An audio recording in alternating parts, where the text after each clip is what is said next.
Le Québec est le champion de l'abandon et de l'euthanasie des animaux en Amérique du Nord. Les confinements ont montré avec exactitude la relation que les Québécois ont avec les animaux en adoptant massivement. Aujourd'hui, on fait face à un nombre record d'abandons et d'euthanasie. Je m'appelle Samuel, je suis le propriétaire, solutionneur animalier pour les Fidèles Moustachus et j'ai plus de 20 ans d'expérience dans le milieu de sauvetage des animaux.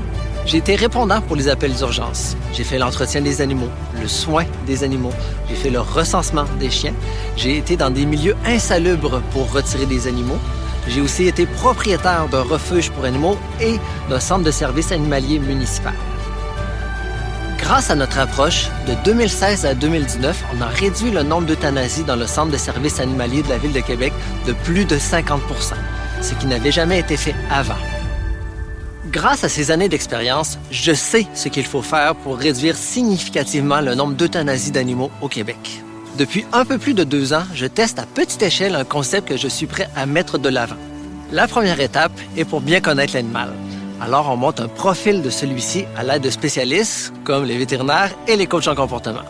La deuxième étape, pour s'assurer d'un environnement optimal, on analyse soigneusement les demandes d'adoption en évaluant l'environnement où l'animal va vivre pour le restant de ses jours. La troisième étape, pour une adoption parfaite, on fait une rencontre entre le coach en comportement, l'adoptant, l'animal et le tuteur de l'animal. Et pour finir, la quatrième étape, pour s'assurer d'une bonne intégration dans son nouveau milieu de vie, le coach en comportement fait des suivis avec la nouvelle famille. Je suis un amoureux des animaux et je suis attristé de vous dire que les refuges et centres de services animaliers sont déjà pleins et ça ne fera qu'augmenter.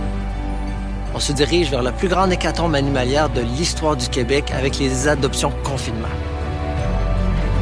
Heureusement, le système que je veux mettre en place va pallier plusieurs de ces problèmes en travaillant avec le tuteur de l'animal pour éviter qu'il se retrouve en cage dans un centre animalier.